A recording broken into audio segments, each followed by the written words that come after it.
This one might be, this is a controversial one because a lot of people get upset about what goes on here, but we have to look around and see what people are doing, and, you know, see what people are doing before we judge it, you know, but you might laugh, you might get offended. This is the Torrington, Alberta Gopher Museum. When the farmers of Torrington, Alberta, which is about an hour and a half from, it's halfway between Edmonton and Calgary and sort of off to the side, their other big event during the year, besides having the Gopher Museum, is the Big Gun Show, which some ladies invited us to, which declined. But this is a place where farmers who, when they have dead gophers on their property, bring them to the museum, they taxidermy them, and they set them up in dioramas. So this is a gopher, yeah, I know. True story. I mean, I wouldn't have believed it if I didn't see it myself. This is the Torrington Post Office. This gopher is mailing her zine to her friend who's also a dead gopher. Yeah. So it's controversial, and it's something that might spark further discussion, because I know that I feel the animal sympathies in the room. I know that that's a strong presence here. I can feel some sensitivity, right? So it's something that we have to look at, then discuss, you know. And this gets even more interesting.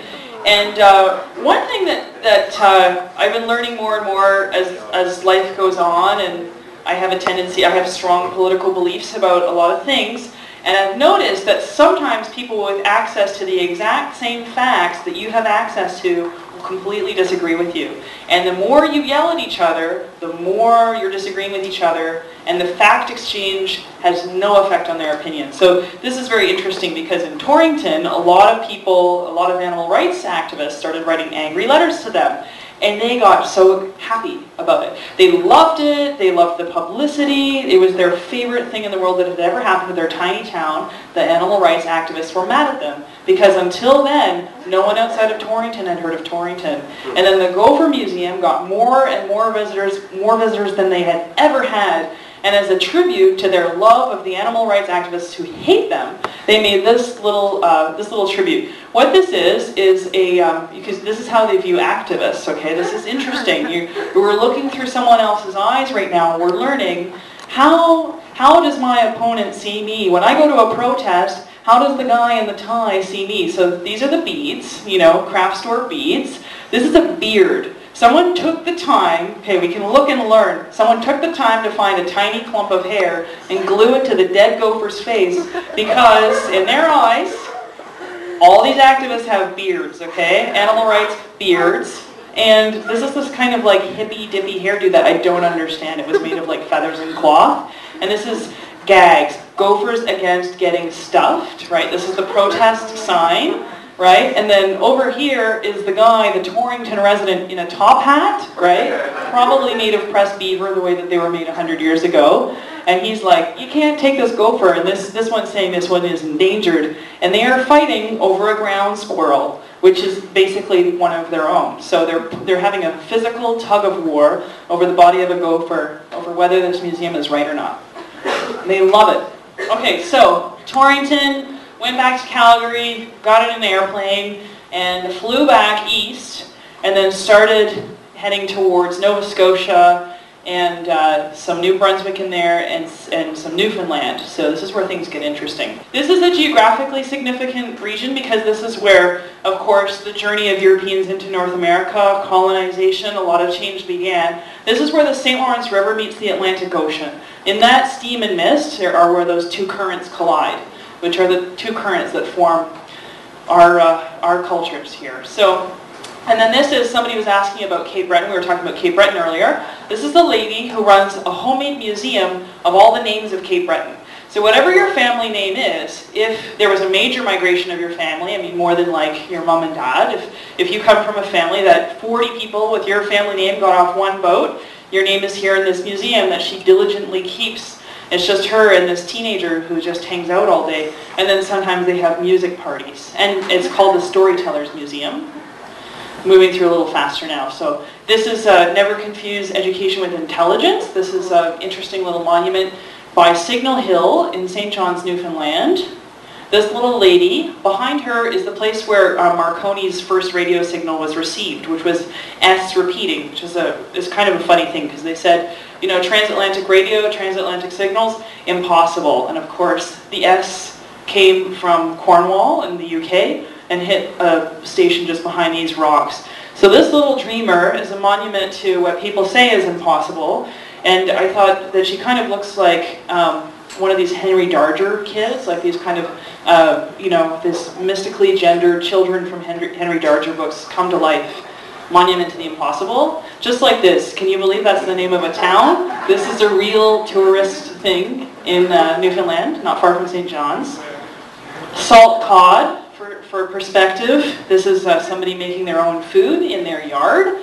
Go out here to that water right there, catch their food, got their food for the winter. That's independent culture. And coming back to Ontario, Black Sheep Inn, a lot of you may have passed through there, a lot of musicians in the room. Great place in a small town of Wakefield by the Gatineau River. And just a great little spot with lots of culture. Here's a lady who worked as a teacher and decided to drop out of that kind of work world to teach her kids herself, homeschool, and now she runs a gallery and she makes art and teaches people art for money. And that's something that a lot of artists say, what can I do to make time for my art? And she just said one day, I'm going to do exactly what I want to do to make time for my art. This is Fiona Craig in Port Hope, Ontario.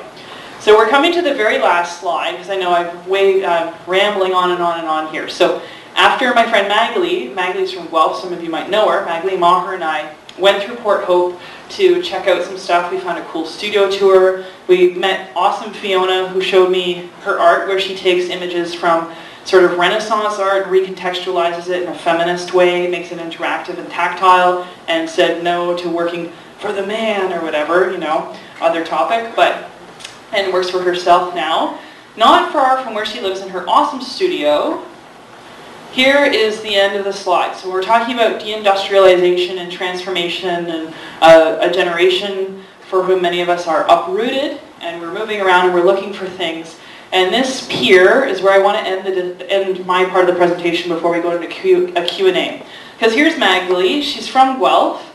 She's from a smaller place just outside of Guelph.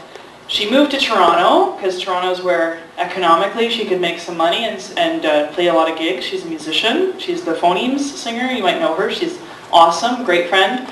So here she is, our symbol of this generation that's sort of looking for a place to roost and coming to this small town with me to check stuff out.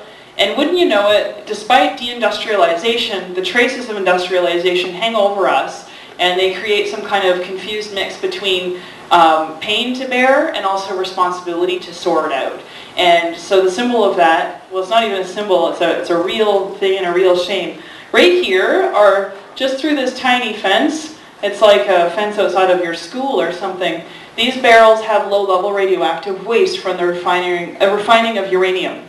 So uranium has been refined in Port Hope for almost 100 years now. It's one of the first, it's I think the oldest uranium refinery. The uranium that went to be dropped on Japan in the form of bombs at the end of World War II was refined just down this pier. So this pier in Port Hope has this sort of gruesome and horrific history, and its remains are right here. And the train, if you take the train from Toronto to Montreal, your train will pass just beside these barrels. So you look out the window towards the lake, and you'll see this. And it's, you know, I think that's something we all have to be thinking about a lot as we look for where we're going to live or decide to stay where we are. We also have to look to the past and in ways in which we have to, as culture makers, as artists, as people living in this world with a duty to the past as well as the future, there are things we have to sort out. So anyways, that's the final slide for that reason. I thought it would be an interesting way to close out the discussion, not just culture making, but culture fixing, culture repairing, history honoring, and you know, looking to the future in a way that tries to sort out the mistakes of the past. So here we go. That's the end of the slideshow, and I'd love to have you ask questions if I haven't taken up all the time. There's some time? Okay, cool. All right.